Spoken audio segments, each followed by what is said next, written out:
कहानी है उस पुलिस की जो वर्दी पहनकर कानून की रक्षा नहीं बल्कि रजाई उड़ाकर जुल्म करने का तरीका खोज चुकी है। बस गालियां, थप्पड़ और घसीटकर थाने तक एक युवक को ले गए। तो थप्पड़ में मारा गया। सलोन कोतवाली में पूछे, रात में लाइट बंद किया, ऊपर में रजाई डाली और कम से कम 4-5 लोग उनको लात और मुक्के से मारे। धर्म के ठेकेदारों पर पड़ी पुलिस की मार, जमकर बरसी लाठियां।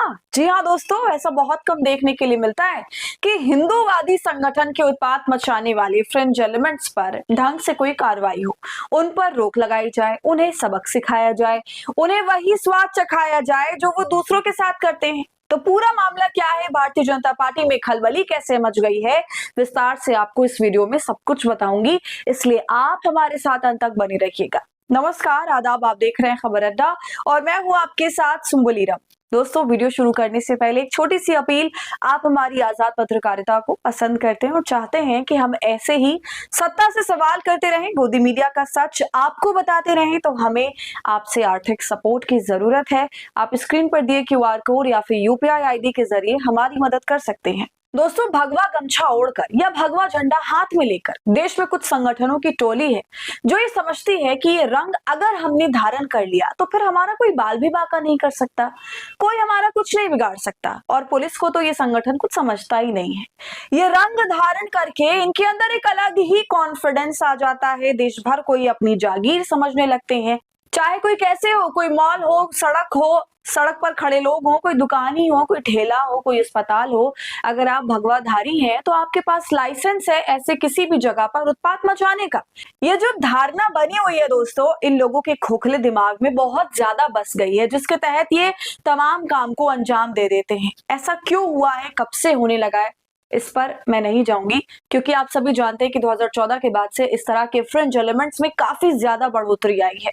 हिंदुत्व की राजनीति करने वाले नेता ऐसे लोगों को बहुत बूस्ट करते हैं।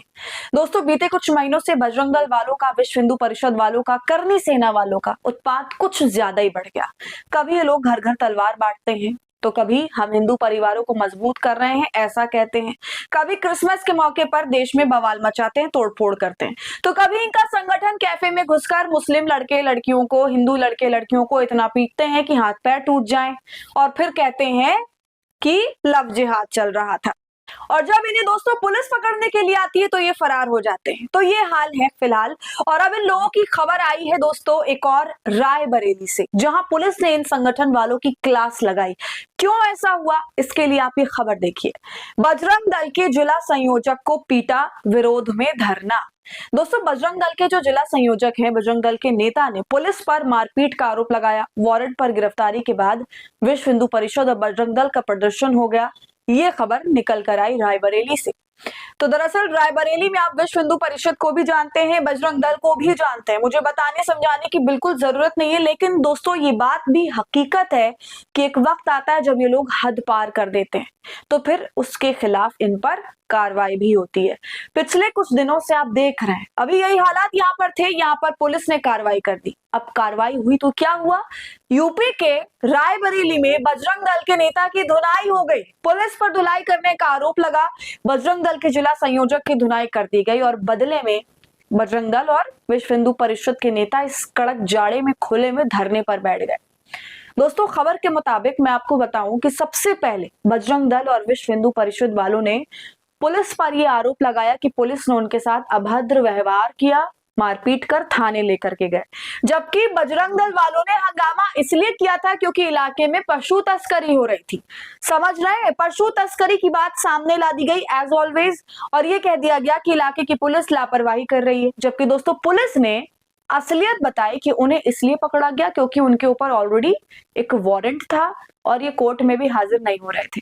ऊपर से गलत अफवाह फैला रहे हैं वो अलग, पशु तस्करी की। तो कुछ इस तरह पुलिस ने अपना काम किया तो संगठन वाले नेता झल्ला उठे, धरने पर बैठ गए। खुद को अदालत की कार्रवाई से बचाने का दोस्तों कितना अच्छा तरीका है, देख लीजिए। हम जब भी इन संगठनों की बात करते हैं तो साथ में भारतीय जनता पार्टी की भी बात करते हैं, क्योंकि ये तमाम संगठन भाजपा स्पॉन्सर्ड होते हैं मोस्ट ऑफ द टाइम। जो लोग हिंदूवादी नेता बने फिर रहे हैं, शहर में अफवाह फैला रहे हैं, माहौल खराब करने का काम कर रहे हैं, इन पर अगर पुलिस कार्रवाई कर रही है तो आप इनकी हठधर्मी देखिए। ये प्रदर्शन करते हैं, पुलिस पर प्रेशर बनाते हैं कि आप एसएचओ को निलंबित करो, और जो इसमें सिपाही मौजूद थे उनको भी। और पूरे प्रदर्शन में दोस्तों भारतीय जनता पार्टी के नेता इनका साथ देने के लिए आ जाते हैं, इसलिए मामला और भी ज्यादा गर्मा जाता है। जब उत्तर प्रदेश सरकार के राज्य मंत्री स्वतंत्र प्रभार दिनेश प्रताप सिंह रात 11 बजे धरना स्थल पहुंचते हैं। दोस्तों इस प्रेशर में थाना प्रशासन अपने 3 सिपाहियों को निलंबित कर भी देता है, मगर फिर भी प्रदर्शन जारी है और इनका कहना है कि एसएचओ को भी सस्पेंड करो। तो दोस्तों जब मैं ये कहती हूँ कि इन लोगों में इतनी ताकत, इतनी हिम्मत आती कहां से है, तो आप देख लीजिए यहां से आती है, इस पार्टी से आती है। इस पार्टी के नेता साथ में खड़े होकर इनको हिम्मत देते हैं और इस हिम्मत का असर क्या होता है वो भी आपने देख लिया। सिपाहियों को लाइन हाजिर करवा दिया जाता है, उन्हें निलंबित कर दिया जाता है। ऐसे चल रहा है हमारे देश का निजाम। तो अब आप बताइए इस मामले पर आपका क्या कहना है, कमेंट सेक्शन में हमें जरूर बताएं। वीडियो को लाइक और शेयर करें, खबर अड्डा को यूट्यूब पर सब्सक्राइब कर लें।